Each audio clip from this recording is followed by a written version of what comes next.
Napo dito sa Pikas, Petra Priya. Iyas, hindi ba ko ni mo halukan? Salah. Baka naman din na imong problema, ma'am? Halok yun. Bitaw.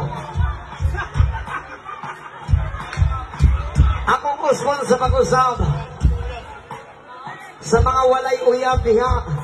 Unta mga pipilang hadlaw makakita na mong magpalipay sa inyong kaugalingon. O shout out po sa mga mag-uyab diha.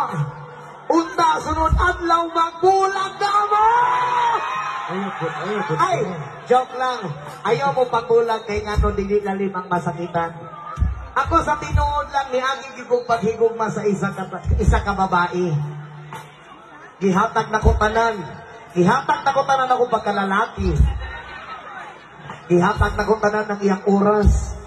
Tanan niyang kailangan akong gihatag pero wala ko nagdahong gibuli ra gihapon ko niya sa akong barkada. Nangutan ako sa iya, anong gibuli man ko nimo sa akong barkada? Ang iyang tubag sa kuang gibuli di ka sa imong barkada, ka imong barkada perting dakuang dala. Dala nga kwarta. Dakong dala nga kwarta. O niya, taas pagyud kaayo ang iyaha. Taas ka